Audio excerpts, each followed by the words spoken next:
We're moving out. Keep your eyes open.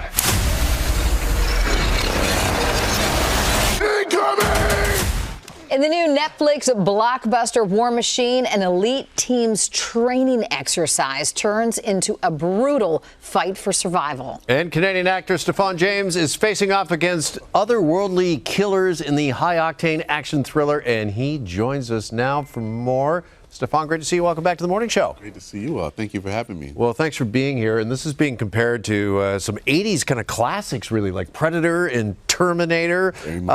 Tell us about this, because you're celebrated, obviously, for your biopic work, some historical dramas. How much of a thrill was it to do something that was kind of full of bullets and biceps? Dude, I'm still on a ride from the movie. I got to be honest. You know, I keep saying this, like, from the moment I read this script for the first time, I was literally sweating, like panting. You know, just from the energy, the pacing, and you know, it felt like this would be a movie I would 100% watch. So why not, you know, raise my hand to do it? So grateful that I had a chance to do it. Okay, I'm always curious about the training involved in getting this right, because you are an elite Army Ranger trainee who goes through intense training. Was it what real life obstacle did they put you through that you were going, oh wow? Yeah. I think my back is still feeling all the real life obstacles. Anything in particular? 'Cause watching it, you guys go through it. Look at this. Yeah, I mean, there was mud crawls. There was, you know, we were scaling walls. We were doing all types of things. And yeah, what can I say? Big credit to Tyler Henry, who was our military expert on the film. He was with us the whole 5-6 months. And really what they did was they set up a boot camp for us in the first 3-4 weeks that we, you know, before we even saw a camera, we were just training like actual soldiers, just to make sure we were mentally and physically ready for the challenge ahead. Did you guys kind of look different from week 1 to week 6? Yeah, I would think so. If you notice some extra, you know, muscles in there, that's probably what it was for. And you did not do any of this like in front of green screen. You shot in Australia, correct? Yeah, very much so. So Australia, New Zealand, there's gorgeous backdrops in the film that may actually look like it's CGI or AI, but it's totally real. We got to really be in these places and feel the atmosphere.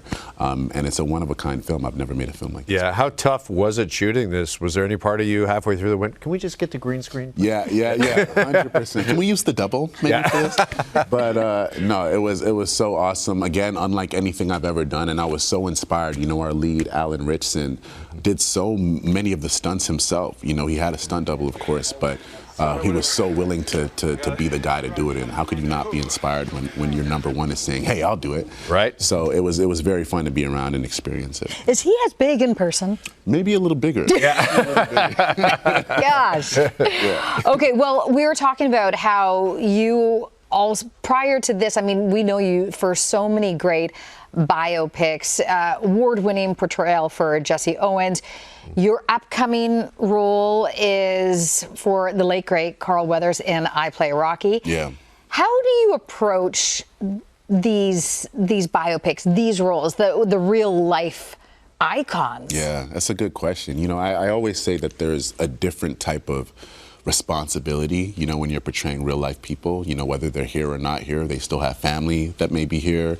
They, you know, have friends and fans that are still here. And I think that there's, you know, a tremendous amount on my shoulders to make sure that not only am I doing something that feels historically accurate, but that I'm doing their story just too, and I'm making, you know, their friends and family proud too. And so Carl Weathers is much in line with that as well, playing the great Apollo Creed. Obviously, we know how celebrated he is in cinema. Yeah, I was going to ask you, what did he mean to you as an actor and somebody who's founded the Black Academy? Yeah, thank you so much. I mean, just a profound, obviously, you know, member of our pop culture, and I think that, you know, the things he was doing and what he's meant to that franchise. We see the spin-offs that have happened from that franchise. We look at all the Creed movies, and to me, just being a part of that folklore just felt like it was something important. It felt like big shoes to fill, but grateful we got to do it, and I'm very excited for people to see it. All right, well, we'll look forward to that. In the meantime, we've got War Machine, which is streaming now on Netflix. Thank you so much for coming in. Thank you for having me. Appreciate it.